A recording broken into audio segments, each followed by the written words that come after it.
We're getting back on track here with Kathryn and Emily, but as you know, we won't stay there for long because this is the Going Off Track podcast.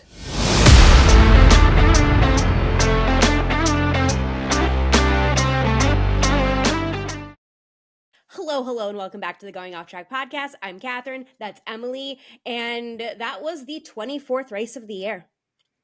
This was the longest F1 season in history, Kathryn. We finally got our China race. We finally had a full schedule. No races were canceled. Yeah, it felt like a long season. I loved every single second of it. Maybe not Imola, but, did love it. But it definitely felt long, and we've talked about this a million times. I feel like we could have gone without half of the 3-week breaks that we had. Yes. However, very, very exciting season. Fun to see a new champion on top from a constructor's perspective. So this season, I would say, definitely did not go how I thought it would go. And we ended in Abu Dhabi with something on the line for the first time in a while, which is kind of exciting. Yeah, it was. I won't say that the race was exciting after lap 2. After the opening bits, and we'll talk a little bit more about the who and the why later, but it was nice to have some stakes and not just let it be, oh, so and so is leaving, oh, so and so is retiring, so and so is changing. There was still something to be awarded by the end of the race, which helped. Right, because in previous seasons, Red Bull had already won Constructors prior to the last race of the season. Max had already won prior to the end of the season. We already knew who was going to be P2, P3 for drivers before Abu Dhabi. So for the most part, yeah. So I think for this season, those were still very big question marks. Yes, Ferrari had to overcome a lot, including Charles's 10th-place penalty for taking a new battery or whatever he ended up. I think it was battery. But there was still hope for both Charles and Ferrari and overall. But very excited, happy for McLaren, I guess. It's not Ferrari, but it's okay. Yeah. Next year. When this episode drops, we'll officially be 97 days to the beginning of the 75th season of Formula One in 2025, aka the only season we ever talk about because this is the podcast of the future. But before we get there... we do talk about 2026 sometimes because of new regulation changes. So to focus on the present and today, Lando Norris, he won from pole. He did the exact... the easiest route for McLaren to secure the Constructors' Championship. He did it. He won. He went from pole, wire to wire. It is McLaren's first Constructors' Championship since 1998, which is 26 years. Last time that happened, Mika Hakkinen, who is now famous for doing Heineken commercials, and David Coulthard, who is famous for being a presenter and part of the Red Bull family. They were the drivers back then. And it was also the closest winning margin since 2006 when Renault beat Ferrari by 5 points. McLaren beat Ferrari this year by 14 points.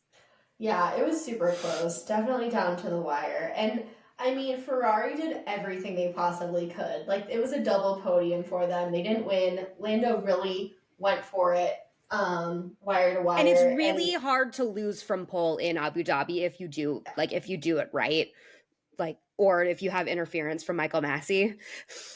Yeah, I mean, but even in the first lap, he was far gone. He was gone. And I just had this sinking feeling in my gut, as soon as he took off and as soon as he escaped the first corner, I was like, it's game over. There's no shot. But again, Carlos did his job. Charles came out of nowhere from the back of the grid and ended up on the podium. He made up 11 places on the first lap. I know.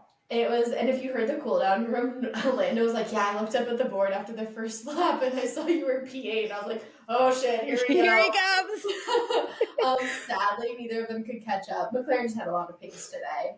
But Charles did get driver of the day. I called that very early on. I was like, oh, he's for sure getting driver of the day. And he even, moved up more places from when I said that. So I think Ferrari had a really good showing. I don't think they can be upset about where they landed. I mean, you have to remember halfway through the season, it was, oh my gosh, McLaren and Red Bull, McLaren and Red Bull, McLaren and Red Bull. And then there came Ferrari to stop driving. And then Ferrari made a huge charge. So good on them. I don't think they can be disappointed with the season. They have a lot to look forward to. But I mean, the race wasn't exciting, but like it was an exciting end because of the drivers' both the drivers' championship and also constructors' championship. Final standings. Yeah, exactly. And this was like for some drivers, it was like, what a way to go out with your team. And like for Carlos, like what a way to go out with your team. And we'll talk more. We'll do like a whole full season recap next week. But like what a way to go out of your Ferrari tenure then with a P2 and especially going into the race with Charles all the way in the back because of a poor qualifying and the penalty. Like it was all going to be on Carlos's shoulders anyway. And Carlos did everything he could, and you saw that, especially like the second stint he burned out those tires trying to catch up to Lando, and Lando was just gone, and that McLaren is just really good at maintaining those tires. Yeah, and honestly, good on Carlos for not getting stuck in that turn 1 debacle on lap 1. Like, I don't know, he so narrowly escaped a crash. So yeah, I think he did a really great job today, and we've already said it, but Charles just did so good, ended up in P3. And that was the podium. So it was Lando, Carlos, Charles, which I never would have predicted for Abu Dhabi. I mean, I think it would have been the safe pick for us picking our predictions, putting Lando up there. But yeah, unfortunately, Oscar became kind of the sacrificial lamb for McLaren today. But that gave us some excitement though. Like, because it started off as a McLaren 1-2 and then Max went for it, and like that was really the race's only excitement, and that gave us the intrigue going like towards the end of the race of like, Ferrari now can get McLaren, will they? The answer was no, but at least we had something to wait for and to hope for. Yeah, exactly. Next season. I'm not positive I'm going to be a Ferrari fan next year. I really have to see how like things go between Charles and Lewis. Charles does not seem excited to be Lewis's partner. I wouldn't be.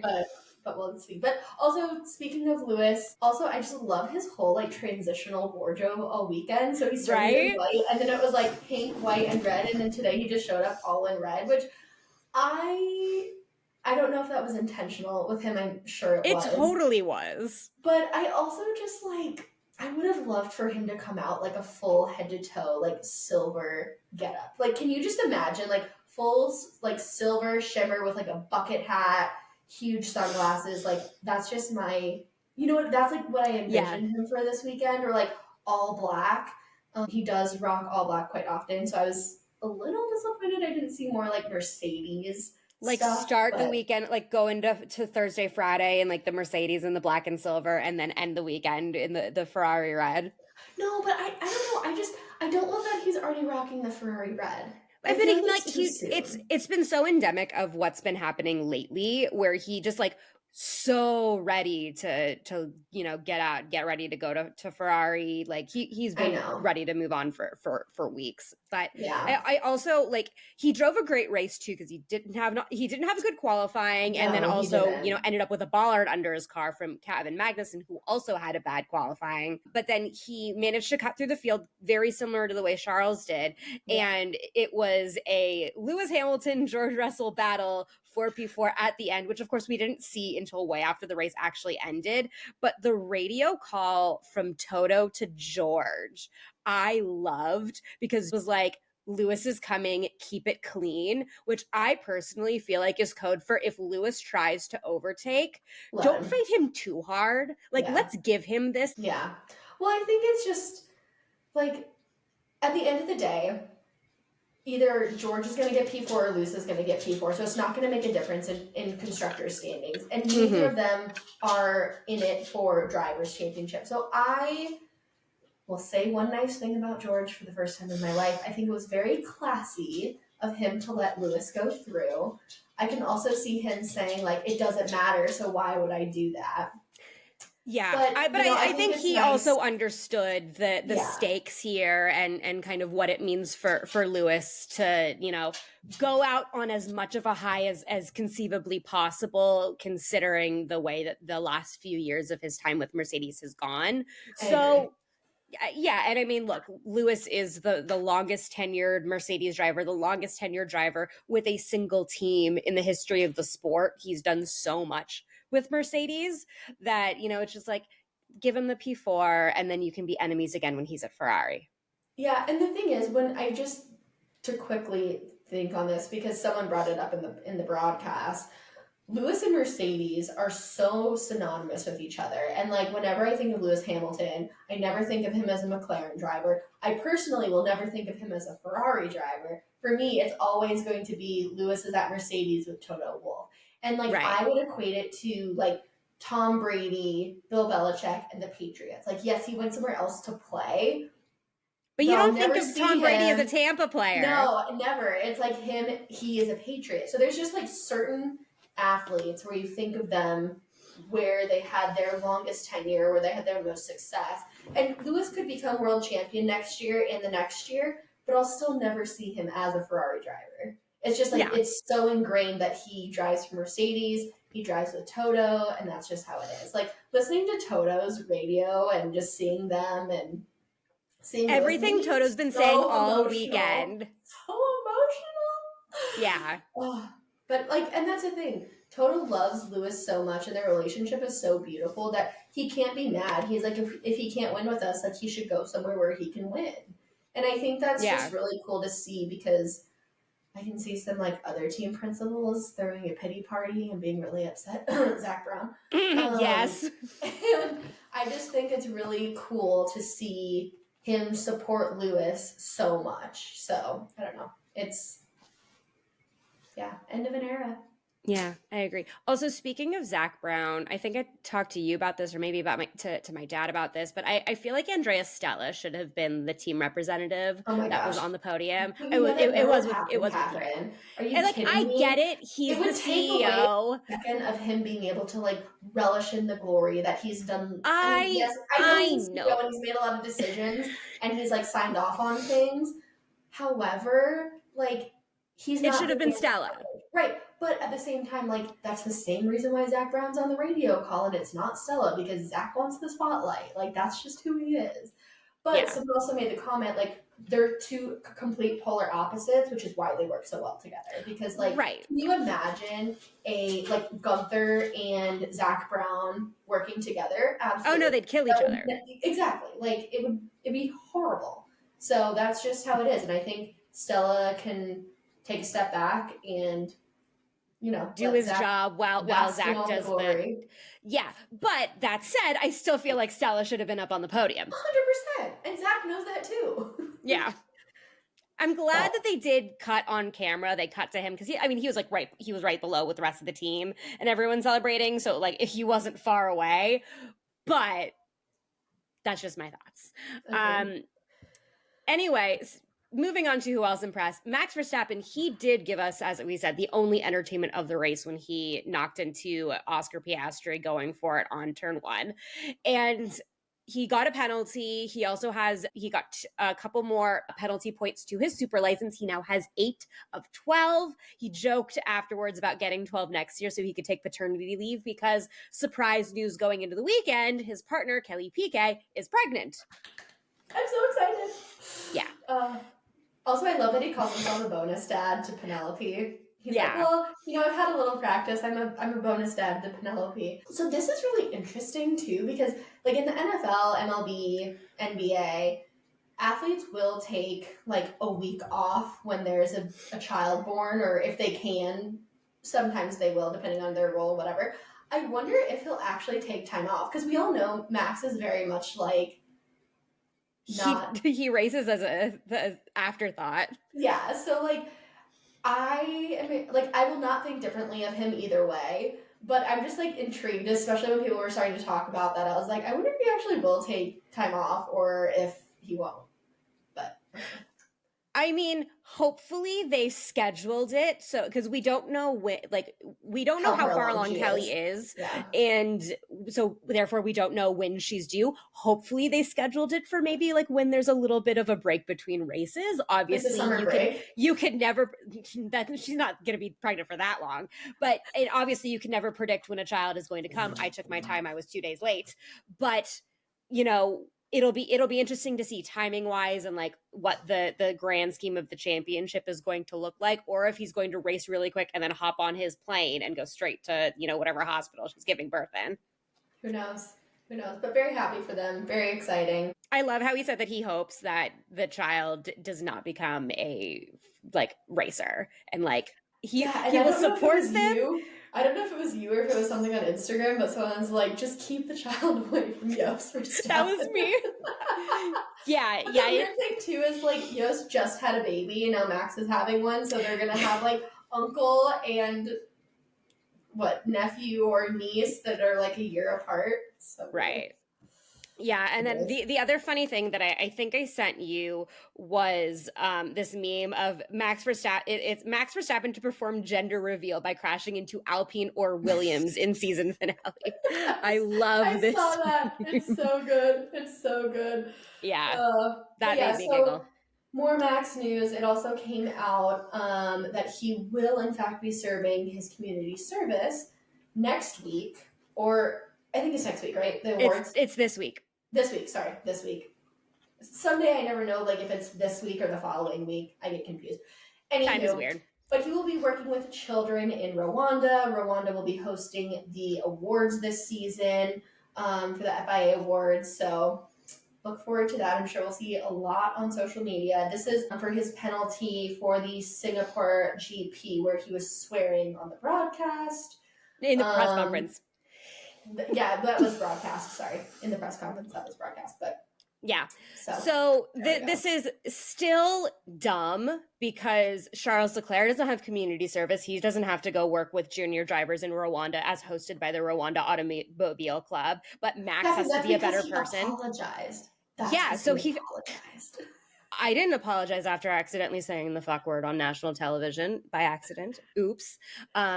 Which nobody has still noticed.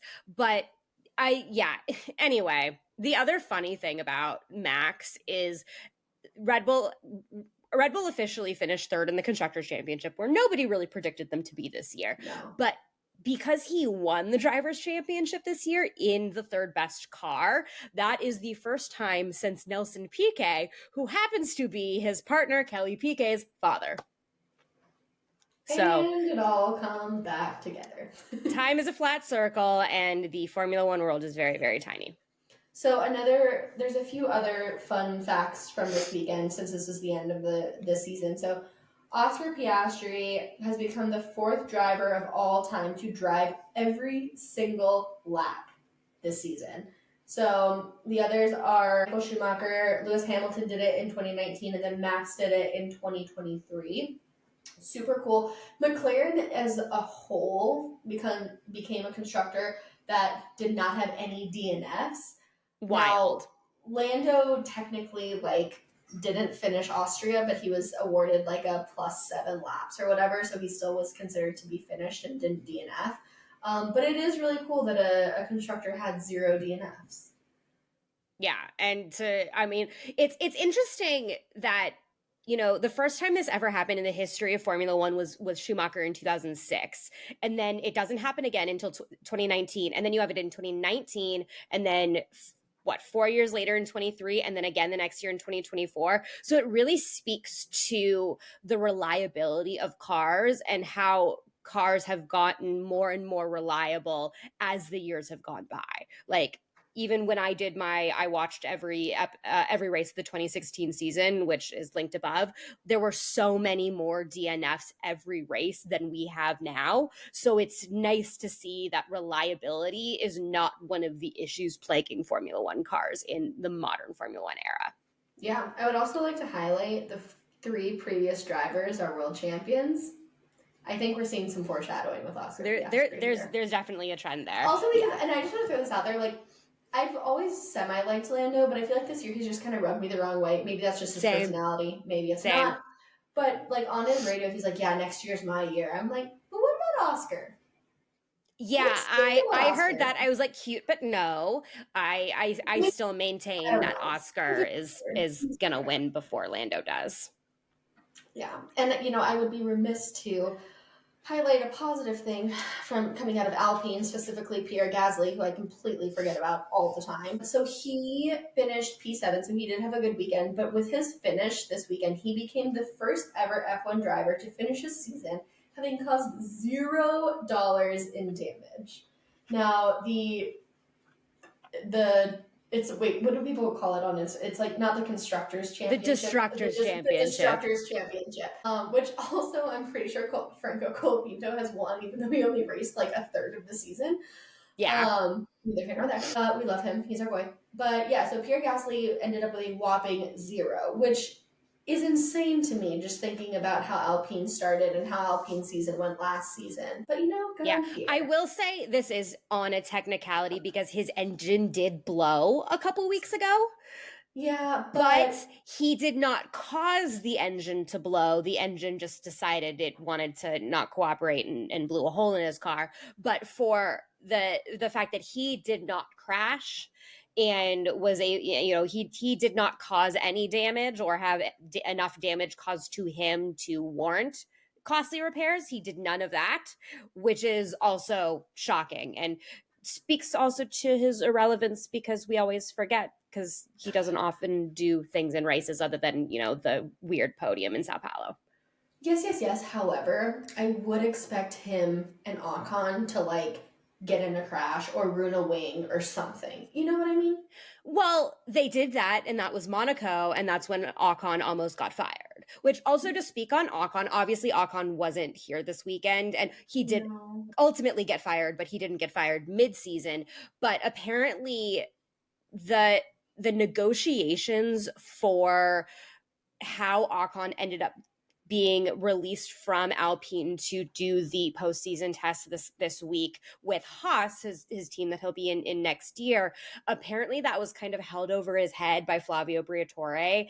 And this was basically Briatore going above Oliver Oakes, who's the team principal, and kind of renegotiated the situation on the fly, which that team principal did not know, and neither did Ayo Komatsu, who's the Haas team principal. They did not know that there was this kind of backdoor negotiation going on with Ocon's exit. And we know that Ocon is a little bit of a difficult driver, but he also had a very difficult relationship with Alpine, and Alpine, there has been an exodus of Alpine drivers over the last few years. See Fernando, see Oscar. So there's a little bit of a mess.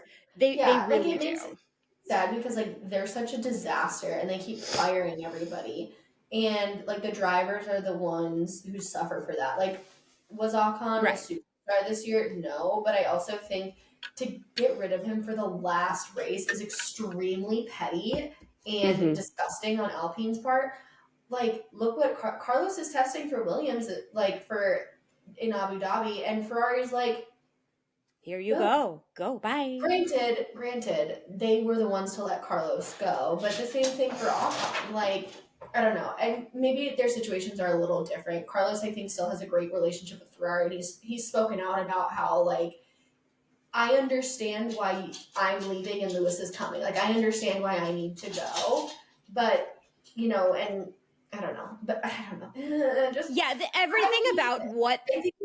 Everything's rubbing me the wrong way. I'm not a fan of how it all went down, and especially even Haas was caught off guard. Haas fully expected him to race and then go, and that was the original plan. So it was all just really weird, and it really speaks to Flavio Briatore deciding that he wants to be in charge now and do whatever he wants, and then just he's ending a guy's around. He's running the team into the ground. Because that said, they did just secure millions of dollars in Constructors money by finishing P6, but. Yeah, but they're going to end up firing their team principal again in Spa for the third year in a row. And when you just have so much constant change, you have no opportunity to actually build. Right. But anyways, neither here nor there. I hate that we just spent so much time giving Alpine a platform, but I know. It's fine. Last but not least, Nico Hulkenberg. So this man in Q3, I was like, oh my gosh, is he going to be on the front row? I know. What is going on? And then, of course, he gets a penalty Yeah, But I did not he like did that. finish. No, he did finish P7, which is exciting. And helped Haas So to their best constructors finish since 2018. Obviously, they're a very young team, but for a while they've been in the basement. They've had a year where they didn't score any points. So the fact that they finished P7 is huge. yeah, because I'm pretty sure we predicted them to be like at the very, very bottom because like they got rid of Gunther, they didn't know what was going on, and we're like, there's no way they get it together. But Nico kind of pulled this team along all season. KMags did come in a little bit here and there, but you know, it wasn't that exciting. Yeah.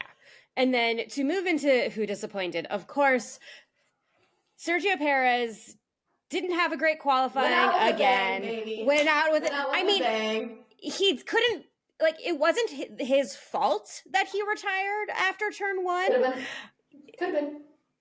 I mean, it really is endemic of his entire season of like Max is going and doing, and Max can crash into Oscar Piastri and continue racing, and his car is fine. Checo gets sneezed on, and he's spinning into a wall, and so like it's just typical. Yeah, I don't know. I mean, honestly, I wasn't expecting much from him. I know I picked him to be P10, but I was really hoping something like this would happen just so he can end his season on a very low note. I don't know why my personal vendetta against Checo has just like gotten to the height that it has, but we'll see. It's because you have a high standard for a team that has high standards for drivers. And I think it's because of everything that happened with Danny. It's really frustrating to see Checo's been able to maintain this seat all year long, when we thought he should not be getting a seat this year, rightfully so, because this year he has absolutely sucked. And I think it's just a waste of space. Like, maybe that's really harsh criticism, but at the same time, Red Bull should have been Constructors World Champions this year. There's no reason they shouldn't be. Like, Max went on a tear. Obviously, we've had more winners this year than normal, which is fine, but he's consistently done really, really well. And for them to have such big separation and for him to, like, not make it to Q3 so many times is just so not okay. That's why I'm frustrated. Thank you. Exactly. For my platform. Yeah. So we will discuss more about, you know, the everything that happened with Checo in our season recap, but they have pretty much said that his fate will be discussed on Monday, which is tomorrow or today as you're listening to this, but is probably not going to be announced right away. I personally think that this discussion is going to be a negotiation of his buyout, similar to the way that McLaren negotiated a buyout for Danny Ricciardo to make Danny Ricciardo go away so that they could make room for Oscar Piastri. I think that's what they're going to do here. And then they will announce that eventually, but I think before the end of December, they will make the announcement of what their lineup is going to be, because once they get Checo out of the way, they need to have contracts for a second Red Bull driver and a second V-Carb driver. So, and a new reserve driver. They're going to need a new reserve driver. So that is also... Bottas is already the reserve driver. We already know this. Well, no, but he is probably going to be Mercedes' reserve driver unless something really weird happens and he ends up becoming the second Red Bull driver. Who knows? He would be available. Honestly, it's still, we thought all of the seats were assigned and everything was like going forward, and now I still feel like it's musical chairs, but...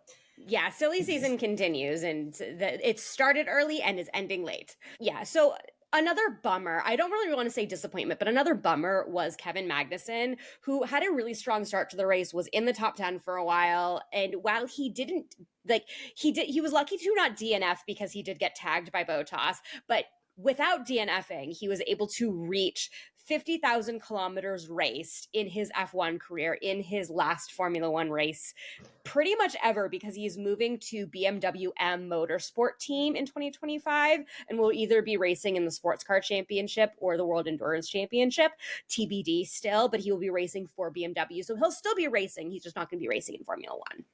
Which I'm sad to see. Like, was he at the height of his career? No. No. Could we do without him? Yes, which is fine. But I think he's just a really great character. And I love seeing him with his little girl on the track. And, like, he was talking about, he's like, this is the best feeling ever. Like, I'll always remember this. Like, she won't, but I will. And it's just really special. And all those cute videos of like her in the garage with him, helping him get ready for qualifying. Yeah. Telling him to like, remember to drive safely. Like, she has no idea. The Haas daughters, like all of the little Haas family children are so cute. Like I also saw really cute videos of like Hulk with his family after the race, and like it's just that is just delightful little side stuff that we get out of Formula One. Yeah. So I will miss him, especially because he's a Viking like me. Yeah. Love my Scandinavian friends. So yeah. And then one last bit Scandinavian friends, Bottas. Yeah. We will now be officially without a Finn on the Formula One grid for the first time in a gazillion years. There will be no driver from Finland, which is bananas. Weird. But what is also really kind of entertaining and something that I think is like, that's such a thing that Bottas would be able to manage, is he ended the race by getting a 5-place grid penalty for his collision with KMags, which he may never serve. And there are currently 2 other people who have penalties that they will never serve. One is Jenson Button, who had a penalty after Monaco. Jenson Button's never going to race in Formula One again. He is very, very retired. And then Robert Schwartzman, who is a Ferrari development driver, he got a penalty after one of the free practices this season where I don't even remember what he did because I'm rarely awake early enough for the practice sessions that the rookies tend to do. But he has a grid penalty that he also may never serve because he may never make it to Formula One. And we don't know if Bottas is going to drive in Formula One again. But if he does, he will start with a 5-place grid penalty. I love that. And just watch, it's not going to be for like 2 seasons and he's a reserve driver and like someone else loses their appendix and he has to come in and it's like, oh, but don't forget 2 years ago he had a 5-place grid penalty. Oh my gosh. Insane. Maybe Kimi Antonelli has to take his appendix out, or he has like a freakish growth spurt that, breaks an ankle or something. Who knows? Spontaneous bone death in his big toe. That happened to a friend of mine. That's so weird. Yeah, he grew up with a really a bunch of weird injuries, but yeah, one summer he had spontaneous bone death in his big toe. So that derailed a few summer plans for him. Poor kid. Oh my goodness. Yeah. Well, I think that's all I need to talk about the race, and we can go into our horrible predictions that we really struggled with. Okay, so for pole, Lando ended up getting pole. He also won the race. Yeah. But you picked Charles and I picked Max. We were both wrong. Yep. Our podiums were not much better. It was Lando, Carlos, Charles. You had Charles, Oscar, Carlos. I had Max, Charles, Carlos. So we did get 2 out of the 3, not in the right order. We didn't pick it right. No. But, it is what it is. We tried. And then P10 equally, I put a lot of faith in Checo. This is why I really wanted it to happen for Bottas. Bottas finished pointless, which is just so unfortunate. I know. And so where did he actually end up? Because Jack Doohan now also has 0 points. So but he finished behind Bottas. Doohan is officially 24th. So Bottas is 23rd. No, Bottas overtook Sargent. So he was forget about Sargent. So it goes Jack in 24th, Sargent in 23rd, and Bottas in 22nd of a 20-driver championship. God bless. Yeah. God bless. I just really wanted him to finish the season with a point. And he qualified so well. And then, you blinked and he was in the back. Yeah. Well, that's what happened. Anyway. Yep. Okay, and then for biggest surprise, you said that the race director wasn't going to screw it up. He did not. I said that Ferrari was going to have a solid race. Charles was going to overtake Lando. They did have a solid race. I would have credit for that because they did P2, P3, which is a solid weekend. But Charles did not overtake Lando, unfortunately. Yeah. Who's going to do a dumb? You said something unavoidable stops Bottas from the points. And he did crash into Checo. And, know, I had really high hopes for a McLaren implosion, but unfortunately they came away victorious. Lando ended up in P2 and McLaren took the Constructors. I was honestly waiting. I was waiting for one of two things going down the stretch. Either one, Lando was going to like do something to screw up, or two, we were going to have a very similar, not exact same repeat of 2021, where something really weird was going to happen that was race director induced at the very end of the race. And then we were going to have Zach Brown yelling, "No, Rui, no, this is so not right." I just love having this cup available, by the way. I know. To reference my favorite thing. But I was really just waiting for that to happen. And they showed an onboard of a McLaren going off of the track. And I was like, Lando, but it was Oscar. Yeah. So I was like, I was waiting for it to happen, and then it didn't. Yeah, I mean, as soon as Lando got pole, I was just like, well, it's game over. So. Yeah, it really was. And obviously, Ferrari couldn't help itself with Charles had the penalty and had a really bad qualifying, and Carlos did what he could and just... Right, yeah. I think, again, we said at the top of the podcast, I think they did their job. They ended up on the podium. You can't help if someone from pole wins pole. Like, if Lando qualified in P7 and then ended up winning, I'd be like, Ferrari, you're such a disappointment.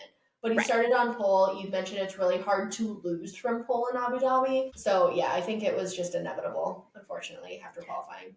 I did not see the Oscar Piastri spin out and, like, complete irrelevance of the race because he qualified P2, but all they needed was a win. So yeah, we got some intrigue from the spin out, but then it still worked out in their favor. My anyway, heart dropped, Kathryn. As soon as it happened, I was like, oh my god, was that Lando? And I was like, oh no, it was Oscar, and Lando's just taking off. And my heart just stopped. It was going to be really difficult for Ferrari to overtake McLaren. Like, they had a lot of work to do to make that happen. Yeah. They would have had to outscore them by a lot. There were so many, very complicated and annoying scenarios to math out. So it was never going to be easy. No. But the spin out made it possible. So thank you, Max. But I really think like they did not embarrass themselves. Like they could have completely imploded and just like let McLaren run away with it. They actually put up a fight, which we love to see. So yeah, exactly. Okay, before we end, we cannot go without mentioning the F1 Academy update. So F1 Academy ended their season in Abu Dhabi this weekend. So Kathryn, how did it go? Did Abbi Pulling actually become champion for the second time in one season, or what happened? Give us all the details. Yes, Abbi Pulling had a very dominant weekend. She is F1 Academy champion again. She also won her record-breaking 8th and 9th races in this single season, which is wild, and like the dominance from the front of the pack is just absurd. We also had Maya Vug. She won her very first F1 Academy race in the last race of the season. So as we remember, after Qatar, when the second race got canceled, they rescheduled it basically for Abu Dhabi. So we had 3 races, and we actually had the most mixed up podiums in a weekend. And this is really what I had expected out of F1 Academy going into the season, was for there to be a lot more variety than just the same combination of Pulling, Pon, and Vug. Right, especially because it's a standard car, so they're all driving the same car, right? Which really gives you the opportunity for mixed podiums, like in F2 and F3 as well. Like they have the standard car, so you see mixed podiums more because the engineering doesn't weigh and it's not a factor. Right, exactly. It's like you can make setup changes and things like that. So there are a lot of things that you can change to customize for your car, but the cars are spec; they're the same. So the race 1 podium was Abbi Pulling for Alpine, Hamda Al-Qubaisi for Red Bull, and Dorian Pod with Mercedes. And Hamda Al-Qubaisi also, this was her home race weekend, so that was very exciting for her. She also finished 3rd in race 2 behind Abbi Pulling and Chloe Chambers from Haas, and Chloe Chambers is still Haas's most successful driver ever. I love it. She's their race winner. She knows how to finish on a podium, which is hilarious. And then race 3 is Maya Vug, who is with Ferrari, Abbi Pulling, and Nerea Marti, our friend from Tommy Hilfiger. So that is exciting that we had a little bit different than what we expected from the last few weeks of either Abbi pulling or Dorian Pon winning these races. Yep. Okay, and then for constructors and drivers champions, where did that kind of shake out? I know it's pretty much been like Abbi pulling and Dorian Pon all season, so I'm assuming that like Abbi won, Dorian Pon got P2, but then where do the rest of them shake out?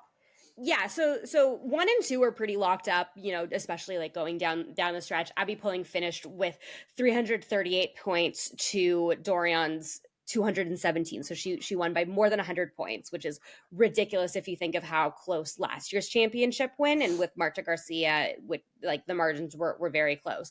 In third was Maya with Ferrari with 177 points.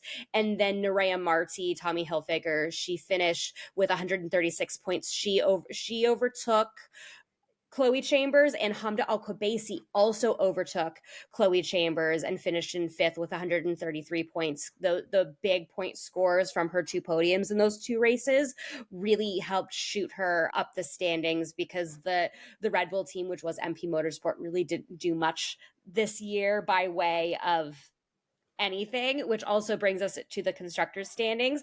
Prema won the constructors championship for the second year in a row with 425 points, which was primarily due to the efforts of 2 of their 3 drivers, Dorian Pon and Maya Voog. The third driver was hold on. While you're doing that, I just think it's really cool to see like a non F1 affiliated driver get in the top 5. So Tommy Hilfiger, right? They're Right. not she's Maria Marti is not affiliated with an F1 team. Right, but she's all 10 teams are sponsoring a academy driver, but she's one of the 5 that is not sponsored by an academy driver, or that is not an academy driver sponsored by an F1 team. So Right. Good for her. I think that's really exciting. Hopefully it opens doors for her going forward. Yeah. So as I was saying, the third Prema driver was Tina Hausman, who's the Aston Martin driver, who unfortunately has not done much compared to her 2 teammates. She finished, where did she finish? She finished 10th in the championship. Yeah. So she finished 10th. She gave them a solid 31 points, which is it's not nothing. Very helpful. It's definitely not nothing. Probably but better also than Lance Stroll. Actually, I'm gonna look this up. Tina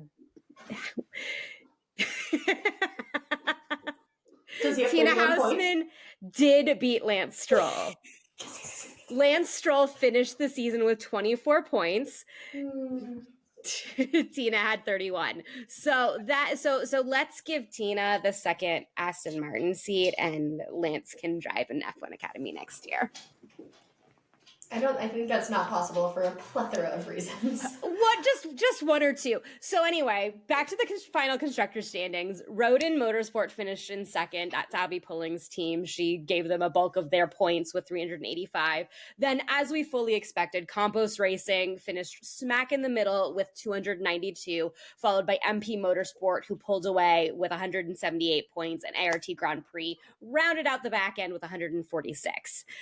That's our 5 teams for this year. But next year, they just announced a 6th team will be joining the grid. So we will expand the field from 15 drivers plus a wild card to 18 drivers, 17 of which will be full-time and 1 of which will be the wild card.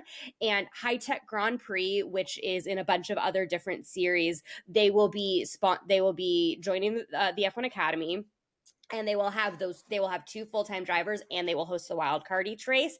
And kind of funny, but High Tech Grand Prix is owned by Oliver Oakes, who is the team principal at Alpine.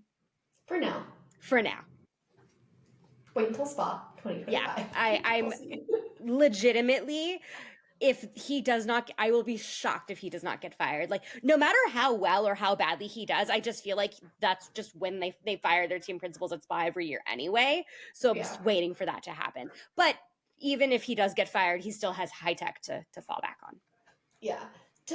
Before we move on to final thoughts for the weekend, I just again want to applaud and give so much praise to Susie Wolf, because if she was not El Jefa or La Jefa if she was not the boss of F1 Academy. The first lady of F1. Yeah, this would not be happening. She put so much effort and work into this. And for her to like, so it's been around for 2 seasons. Going into the third, she's expanding, and she's creating great relationships. And I know there's a team behind her, but this is like the series she built. I'm really excited to see their docu-series, which is coming out. Oh my God, you're right. That is coming out next year. I know. Yeah, I'm so excited to see, what this does. And I think she's really creating an atmosphere around F1 for women and empowering women to actually get a female driver for a F1 seat. I know we have a long ways to go, but I think she's really doing the work to build that clear path. So I'm very excited to see what comes out of F1 Academy next year with the expansion and also, years to come. Yeah, because one of the things, and Abbi Pulling talked about this, and I talked about this a couple of weeks ago, that being successful in motorsport means you have to have a lot of money, and either you have to come from a wealthy family or you have to be really lucky with sponsorship. So you see drivers like Abbi Pulling who would have to, pull out of British F4 because she ran out of money mid-season. So the fact that last year's champion got a fully funded race seat, this year's champion is getting a fully funded race seat next year in GP3. The partnerships that Susie is making, not just for getting girls into karting and making karting more, equitable from a gender standpoint, but then helping give opportunity for drivers to move on out of former, F1 Academy and into the other series and into the feeder series and the lower formulas. That's where I feel like, compared to other women-based series we've seen in the past, that I feel like F1 Academy, along with being a partnership with Formula One and part of the, the Formula One little hierarchy triangle, why it feels more sustainable than something like the W Series, which, as we know, folded mid-season. That was just the Jamie Chadwick fun series that she just kept winning.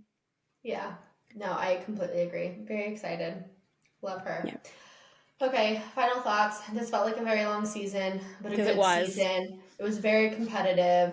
And Kathryn and I are going to do a whole season recap, highlights. We'll do a whole peaks and valleys, the ups, the downs, the in-betweens, the breaks. So that will be coming out next week. Yes. Give us some flexibility with our schedule this off season. Like, just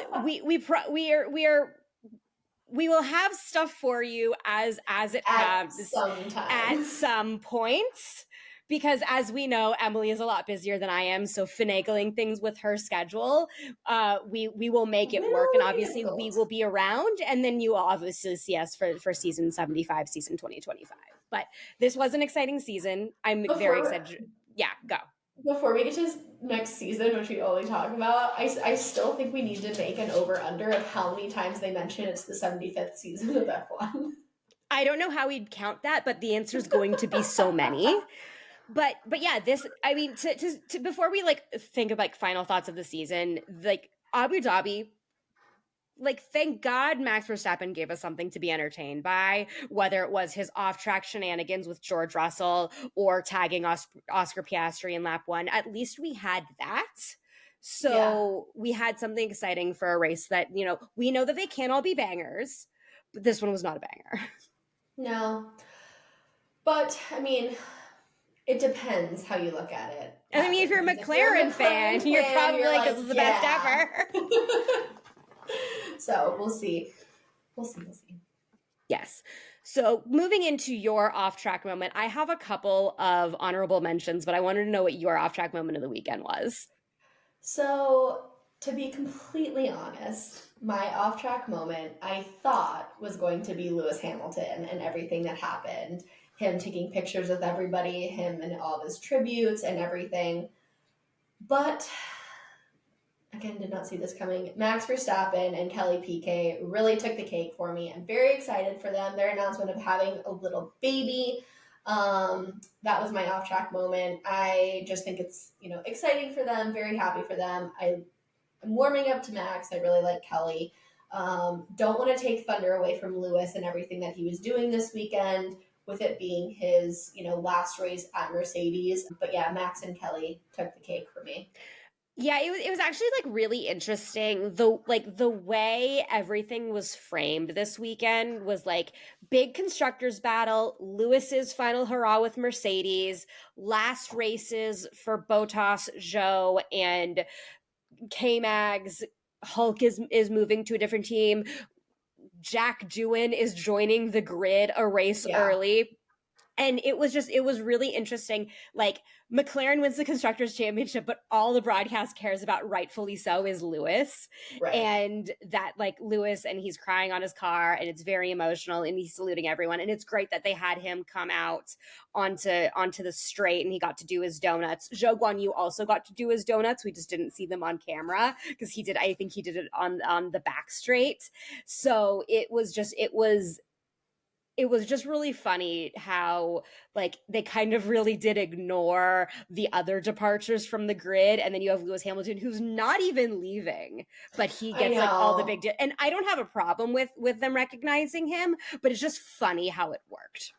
Yeah, I think I mean, all of the goodbyes, like we heard some of the radio calls, like Franco before the race, he's like, thank you guys for making my dreams come true. Like, sweet little baby Yeah. Franco. And I love the tributes on the helmets. Like, Joe was like, thank you, Valtteri. And Charles had muchas gracias, Carlos. I loved his helmet. That was a great I helmet. did too. I did And too. And Ferrari usually has the George's worst helmet. helmets.